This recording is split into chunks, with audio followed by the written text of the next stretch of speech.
Muy buenas noches, queridos y apreciados colegas. Nuevamente Gustavo Figueroa Porras, abogado penalista, miembro fundador y presidente del canal TVO Legal. Contentos, vamos avanzando con nuestra implementación de sistemas, con nuestra capacitación, pero no quise dejar pasar más tiempo sin tocar un tema muy sucinto y rápido. Estamos bastante cansados, ha sido una semana bastante dura, con situaciones varias.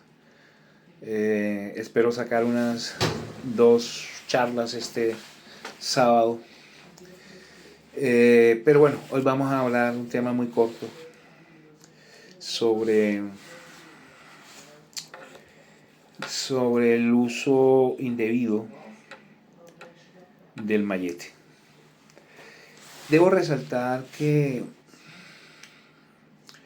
estas charlas tienen un solo propósito, que es llamar a la reflexión, al análisis, tanto a funcionarios públicos como a doctrinantes, como a fiscales y todos los que laboramos en este sector o los que somos estudiosos del derecho, y obviamente pues la ciudadanía en general, que en cualquier momento puede ser sujeta a una actuación judicial. Soy gran respetuoso de las autoridades, de lo que ellas marcan, de lo que ellas representan. No podemos hablar de un Estado social adecuado y debido sin funcionarios que pues impongan el deber ser de conducta de los ciudadanos. Entonces, de ahí la gran importancia de la función pública en todos los ámbitos y mucho más en el legal. Pero eso no es óbice para que busquemos mejorar desde el campo que nos tocó ejercer en la actividad judicial. Los abogados tenemos muchas cosas por mejorar, por aprender, por desarrollar. Y siempre he dicho que la jurisprudencia no la hace el juez, la aprueba el juez, la dicta el juez, pero la jurisprudencia la propician los doctrinantes cuando proponen temas cambiantes de la jurisprudencia vigente, que hacen reflexionar y modificar esas posiciones que vienen siendo asumidas por vía jurisprudencial. Ese tema de el abuso del mallete lo voy a tocar desde el punto de vista, por ejemplo, de los interrogatorios. Y es así como el artículo 391 del Código de Procedimiento Penal establece 3 momentos en que intervienen las partes en el desarrollo de un testimonio: el directo, el contrainterrogatorio, el redirecto y el contrarredirecto, por decirlo de alguna manera. Y señala que en el directo se tocarán los temas del juicio, o sea, los temas conducentes pertinentes con relación al juicio y los que atañen a la credibilidad de otros testigos, y no se podrán hacer preguntas subjetivas. Por consiguiente, se ha concluido que en el contrainterrogatorio sí se puede hacer, porque lo que no está prohibido está permitido. Pero hay una situación, y es la siguiente. La potestad que tiene un juez de cercenar una pregunta por vía de contrainterrogatorio puede tener unas características o consecuencias supremamente graves, porque es que los hechos se acreditan a través de preguntas y respuestas. Entonces, si un abogado defensor no pidió en directo una prueba y está ejerciendo un contrainterrogatorio, y existe una situación que cuestionó la fiscalía en directo y la defensa hace una pregunta conexa y por ende procedente, se está viendo la situación de que por vía de mallete, por vía de imposición, basta con que el fiscal diga objeto a la pregunta no fue tema del directo y se esté asumiendo eso como una situación que inviabiliza o hace imposible el cuestionamiento de esa situación, cuando la lógica, la experiencia, el sentido común de la jurisprudencia ya han desarrollado que no solamente los temas abordados en el interrogatorio directo pueden ser materia de cuestionamiento, sino también aquellos que den claridad a las respuestas del directo y aquellos que tiendan a refutar o en todo o en parte lo que el testigo ha contestado. ¿Ya? Entonces, y por último, señalaría o agregaría yo inclusive aquellos que tienden a impugnar la credibilidad de un testigo. Entonces, si por ejemplo la fiscalía no preguntó a esa situación de enemistad, entonces porque en el directo no se hizo esa pregunta, no podría cuestionarse en el contrainterrogatorio, inclusive sugestivamente, porque se permite. Usted está declarando tal hecho en razón a que usted tuvo una diferencia, un problema con el señor fulano tal día, ¿sí o no? Claro que se puede. Pero entonces por vía de mallete se están prohibiendo este tipo de preguntas y cuestionamiento, y lo que se está haciendo es una denegación de justicia.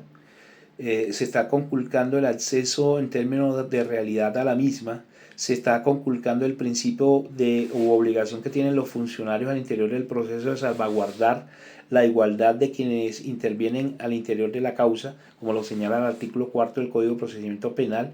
Se está incurriendo en una falta de imparcialidad en ejercicio de las funciones de control del ejercicio del juzgamiento, en donde, como lo dice el artículo 5, los jueces deben orientar por el imperativo de establecer con objetividad la verdad y la justicia. ¿Y cómo establecemos la verdad y la justicia?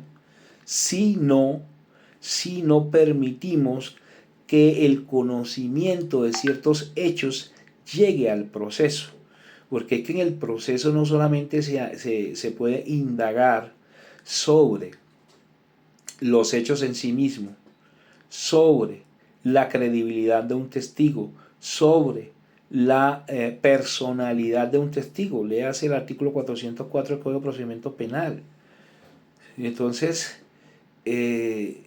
esa situación por vía de mallete, en donde uno de abogado tiene que guardar silencio, su señoría, ya el despacho decidió, no existe controversia, no se puede cuestionar lo que este despacho ya ha decidido, guarde silencio. Entonces, si el abogado conoce y sabe la importancia de esa respuesta, no puede insistir, motivar, sustentar las razones de inconveniencia de negar la respuesta a lo solicitado. Me parece que vulnera flagrantemente esa obligación que tienen los funcionarios de salvaguardar la igualdad y la imparcialidad, e inclusive de ser reguladores del ejercicio de la actuación procesal. Entonces, fíjese, por ejemplo, llamó la atención cómo la juez del caso del abogado Génico en San Andrés, donde la defensa la ejerce el doctor Marlon Díaz, permite aclaraciones frente a la insistencia o manifestaciones aclaratorias frente a la objeción. Objeción, tal cosa, sustente, por favor, doctor, cortamente. Traslado, insistencia. Entonces, eso es actuar en salvaguarda de los principios de igualdad, imparcialidad y fines del proceso. Eso es lo que se debe hacer, eso es lo que la judicatura de las Corte Suprema de Justicia debe entrar a señalar como procedente para salvaguardar lo que debe ser la búsqueda objetiva de la verdad al interior de un proceso. O sea, no podemos seguir con el mayete, con el yo creo, yo pienso, yo soy, yo decido. Y máxime cuando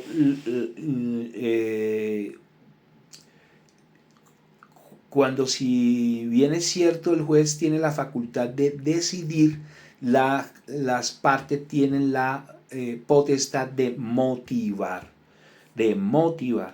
necesidad, conducencia, pertinencia mínima en el desarrollo del debate. O sea, una cosa es pues que también te va a hacerse en una etapa, por ejemplo, en la preparatoria, frente a las pruebas, pero ya en el ejercicio y desarrollo de las pruebas, y particularmente en la testimonial, se dan situaciones en donde una pregunta puede ser vital para establecer que una persona es inocente. Esa respuesta es vital. Entonces, simple y llanamente, ¿será que se puede desechar bajo el argumento de que no fue parte del directo? Yo creo que los jueces deben hacer un análisis racional de que hay una pertinencia y una conducencia con los hechos. Y recuérdese que el artículo 375 y la jurisprudencia que ha señalado ha dicho para establecer la pertinencia de una prueba, el decreto de una prueba, que su pertinencia resulta ya única para establecer su idoneidad y su procedencia. Entonces, si una pregunta es pertinente, ¿por qué se va a rechazar? ¿Y porque no lo hizo el fiscal en el directo? Cuando tiene un nexo causal, cuando tiene un ánimo de refutar un hecho, cuando tiene un ánimo de aclarar una situación, hay que reevaluar el tema. Dice el artículo 375, elemento material probatorio, la evidencia física y el medio de prueba deberán referirse directa o indirectamente a los hechos, circunstancias relativas a la comisión de la conducta delictiva y sus consecuencias. Ojo, directa o indirectamente. Entonces, no, sí, y estamos hablando de un elemento material probatorio. Un elemento material probatorio es un testimonio, y los testimonios se surten a través de respuestas a preguntas. Entonces, en ese orden de ideas, si hay una pregunta que se relacione directa o indirectamente con los temas por los cuales indagó la fiscalía, pues es plenamente procedente. ¿Y la fiscalía sobre qué indaga? Sobre materialidad, es decir, cómo ocurrió el hecho, y sobre responsabilidad. ¿Quién lo cometió? ¿Usted lo vio? ¿Dónde lo vio? ¿Cuándo lo vio? Materialidad. ¿Falleció? ¿Cómo se acreditó?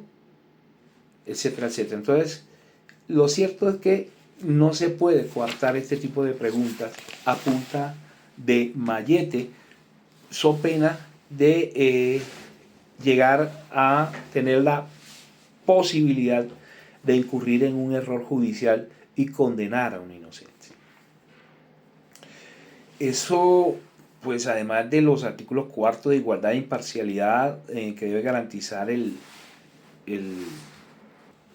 despacho conociente, también vulnera lo establecido en el artículo 8, es un principio rector sobre los derechos de la defensa, y dice que tendrá derecho a, literal J, controvertir las pruebas. Es un derecho fundamental, y ahí no dice controvertirlas de X o Y manera, sino controvertir la prueba. Y una prueba testimonial que se está virtiendo puede ser controvertida a través de ¿qué? De una pregunta. Entonces hay que darle supremacía al derecho sustancial sobre el procesal. De igual manera, a tener un juicio, literal K, contradictorio. Yo puedo controvertir a través de preguntas, y lo único que importa es que se relacionen con los hechos en materia de juicio. Lo demás, simple y llanamente, son situaciones que contrarían los postulados constitucionales y legales tendientes a que se busque con objetividad la aplicación de la justicia. De igual manera, el artículo 10 señala que la actuación procesal se desarrollará teniendo en cuenta la necesidad de lograr la eficacia del ejercicio de la justicia, y en ella los funcionarios judiciales harán prevalecer el derecho sustancial, pero aquí no. O sea, es totalmente procesal la decisión que dice no fue objeto del directo y que no mira el aspecto sustancial de la importancia en que se resuelva ese cuestionamiento al interior del proceso para resolver con base eventualmente en esa respuesta la inocencia o no de una persona. Eso realmente no puede seguir dándose en forma o manera alguna. Y dice, para alcanzar esos efectos será obligatorio el cumplimiento de los procedimientos orales, la utilización de los medios técnicos pertinentes y los términos fijados por la ley o el funcionario para cada actuación. Óigase bien. Actuación procesal. Actuación procesal. Capacidades o posibilidades del funcionario judicial en la actuación procesal, y dice que tiene la posibilidad de viabilizar términos o situaciones para un mejor proveer.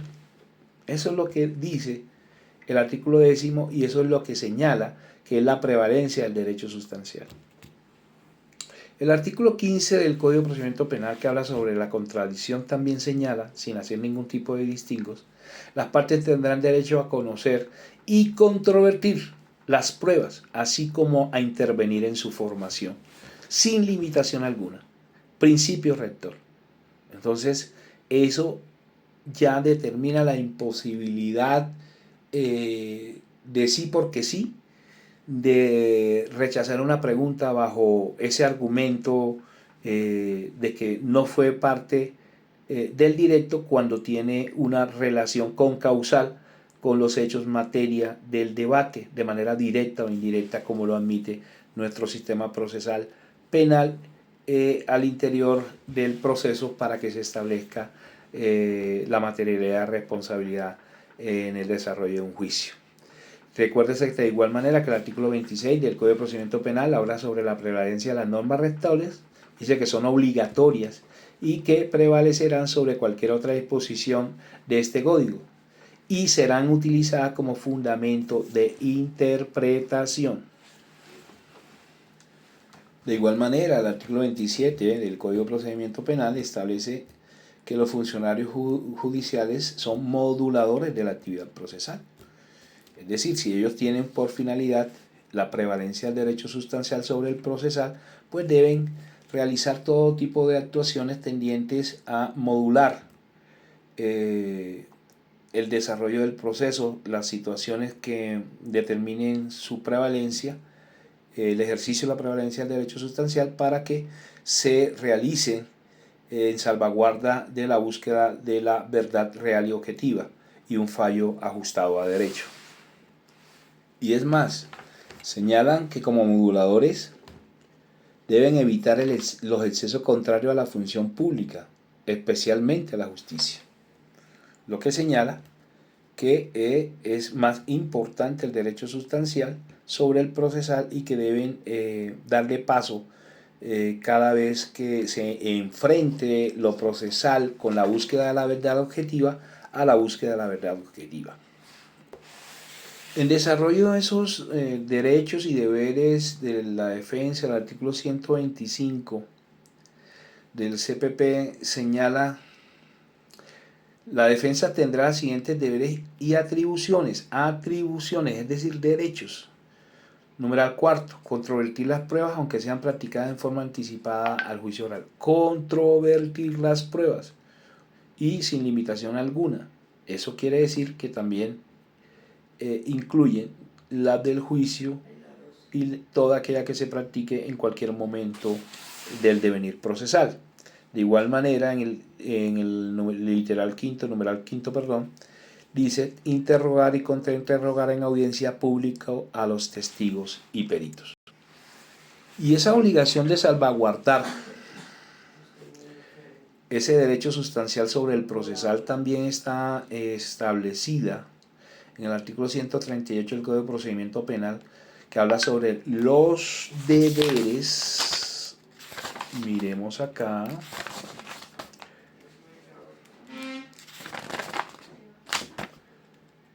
Los deberes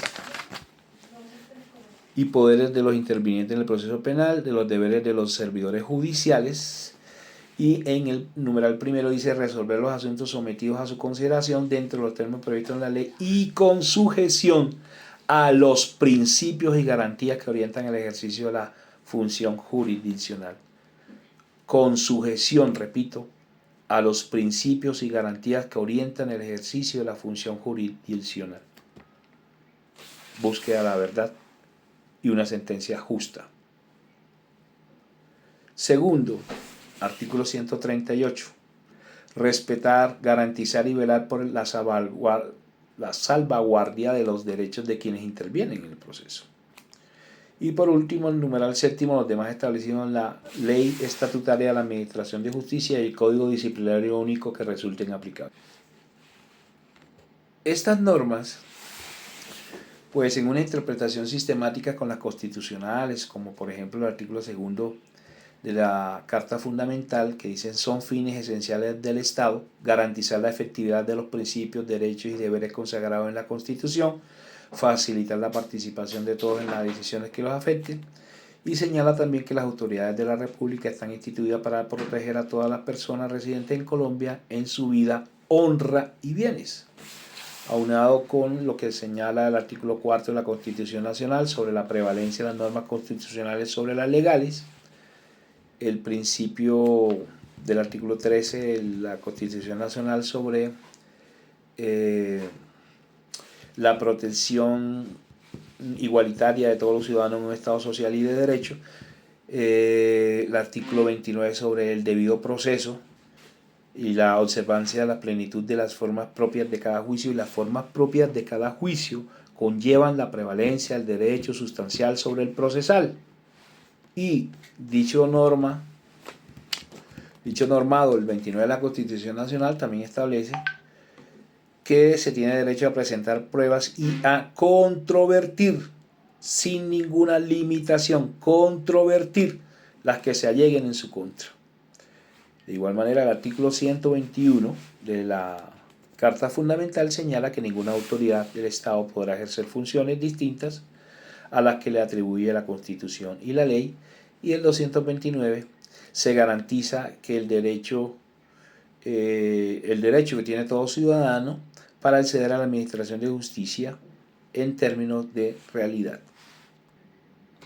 Así las cosas, se tiene que, para concluir esta charla, hoy nos sentimos cansados, como dijimos. Para terminar esta charla es importante señalar que debemos comenzar a mirar esa primacía del derecho sustancial sobre el procesal desde una óptica real.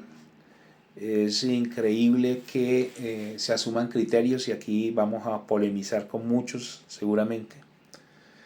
Se asuman posiciones como las que están vigentes en la actualidad, en el sentido de que si aparece una prueba vital, una prueba clara, contundente, de que la persona no cometió el hecho, etc., entonces se tenga que dar un debate para señalar que no estuvo en la posibilidad de conocerlo, que no estuvo en la potencialidad de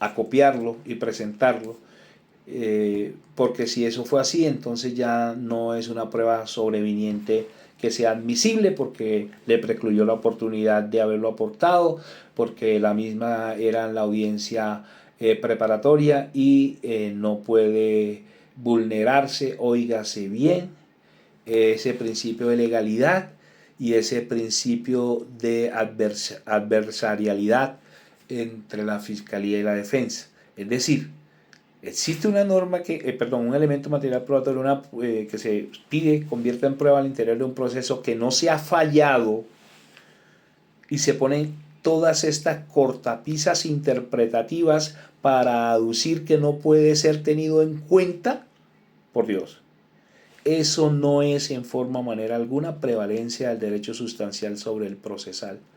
Lo que debiera mirarse es la legalidad del elemento material probatorio. O sea, es una falsedad, es algo que tiene visos de autenticidad como documento privado, como documento público, que tendría mayor, inclusive, mayor valor o mayor presunción de autenticidad, por decirlo de alguna manera, y de si de este se desprende una relación directa con los hechos que tenga la potencialidad de acreditar una circunstancia que desvirtúe o la materialidad, apareció quien se decía que estaba desaparecido o muerto, etcétera, o la responsabilidad del procesado. Entonces eso no es en sí un garantismo al debido proceso y al principio de legalidad de la primacía del derecho sustancial sobre el procesal. Y es tan, discúlpeme lo que voy a decir, es tan absurdo que en los sistemas procesales o jurisdiccionales diferentes al penal se admite una prueba sobreviniente con 3 días de suspensión para que las partes estudien su existencia, su legalidad, su contenido, lo puedan tachar, puedan presentar documentos adicionales que tiendan a refutarlo, etc. Una persona está declarando en un proceso civil y la persona puede presentar documentos que se relacionen con las afirmaciones de su hecho, y de ella se da traslado por 3 días. ¿Por qué? Por la importancia de obtener una sentencia ajustada a la realidad de unos hechos, ¿sí? Entonces tiene más importancia los bienes y la economía y las decisiones que no tienen nada que ver con la libertad de una persona que aquellas que tienen que ver con el segundo bien más importante de todo ser humano después de la vida, que es la libertad. Esto realmente debe ser reevaluado, ¿no? En mi modesto sentir. O sea, eso configura lo que la jurisprudencia ha denominado un defecto procedimental absoluto por exceso ritual manifiesto, que tiene ocurrencia cuando el funcionario utiliza o concibe los procedimientos como un obstáculo para la eficacia del derecho sustancial, y por esa vía sus actuaciones devienen en una denegación de justicia. Lo que la justicia busca es una sentencia acorde a la realidad, a los hechos, al culpable condenarlo y al inocente absolverlo. Y para ello creo que no se puede seguir poniendo cortapisa de ninguna naturaleza, y menos en los interrogatorios y los contrainterrogatorios que permitan establecer con objetividad la verdad de lo sucedido para que se emita un fallo que en el mejor de los términos se ha ajustado a los hechos y el derecho. Entonces, bienvenido a todas estas reflexiones, muy particularmente sobre la presunción, sobre la primacía del derecho sustancial sobre el procesal, y ese cuestionamiento que hacemos de que no es viable o procedente cuestionar la no posibilidad de introducirlo mientras no se haya dictado una sentencia, cuando tiene esa importancia y esa relevancia. Recuérdese lo que ha dicho la jurisprudencia, la tengo por allí, con relación a cuando procede una prueba. porque antes se debía sustentar conducencia, pertinencia e idoneidad. La jurisprudencia dijo, hombre, si la prueba es pertinente, es conducente y es idónea. Entonces, si un elemento probatorio, como es un cuestionamiento a un testigo, que es una evidencia que se va a volver prueba, es pertinente, es idóneo y conducente y debe ser admitido. No se puede rechazar bajo el argumento de que no fue prueba, no fue cuestionado en el directo. Hay que reevaluar todas estas posiciones, hay que reevaluarlas, hay que cambiar ese chip que tenemos y propender por situaciones que propicien una correcta y debida administración de justicia y que las sentencias sean acorde a la realidad de los hechos y así garantizar esos principios que vienen desde el derecho romano. Justicia es dar a cada quien lo que en derecho corresponde. Les deseo una feliz resto de semana. Me disculpan, estaba cansado, pero quise tocar el tema y compartirlo con ustedes.